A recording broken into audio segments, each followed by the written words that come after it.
Have you ever felt like you're speaking a different language, one made of silence, questions, and raw perception, while everyone else is lost in noise? As if you're walking through the same world, but seeing it in higher resolution, while others only skim the surface. You notice the contradictions, the absurdities, the emptiness wrapped in smiles, and when you try to express what you see, you're met with polite nods, blank expressions, or worse, laughter that's not about humor but discomfort.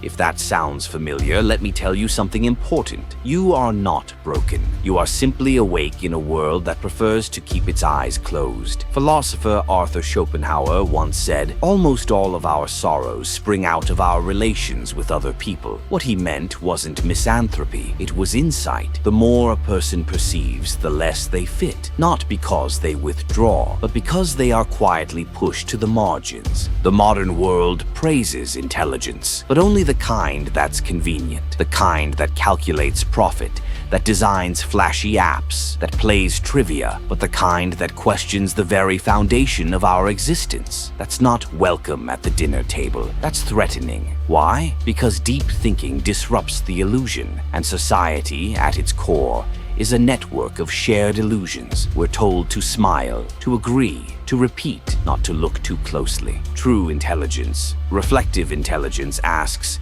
what is the point of all this? Why do we chase what we chase? What is the cost of our comfort? These are not easy questions. They strip away the masks. They shine light where most would rather keep things hidden. If you've ever been labeled too intense, too serious, or too quiet, you're not being rejected for your personality. You're being rejected for what your presence reveals. This is what some psychologists refer to as the mirror effect. It's not that you're trying to challenge others.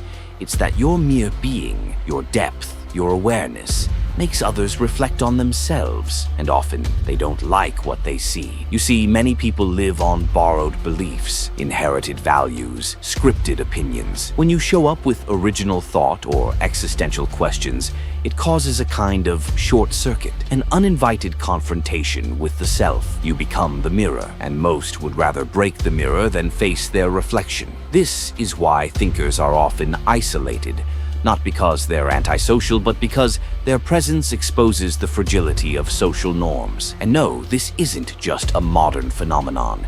History is filled with minds who dared to see too much and paid the price. Socrates was executed for asking questions.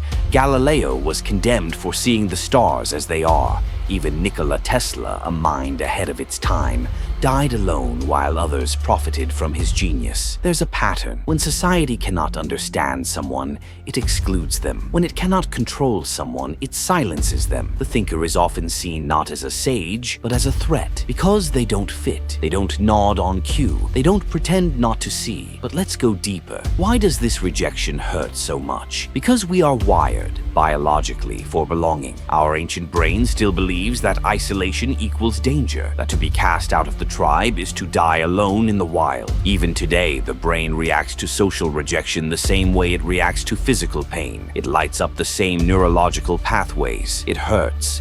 Because once it had to. This is why your intelligence creates friction, even if you're kind, respectful, and quiet. It's not your attitude, it's your existence. The moment you think differently, question deeply, or simply don't conform, you send a subconscious signal. I am not part of the group, and the group reacts, not logically, but instinctively. Fear, tension, exclusion. Schools don't prepare us for this. They teach us to repeat, to comply, to fit in. Social media doesn't help either. Algorithms reward simplicity, not complexity, distraction, not reflection, speed, not depth. And here you are, walking through this maze with eyes wide open. Yes, it's lonely. Yes, it's painful, but it's also real. And that's the gift, the curse and the gift of thinking deeply. You are not lost. You are just walking a path that few dare to take. The world may not celebrate this journey, but those who walk it change everything, not by fitting in, but by refusing to.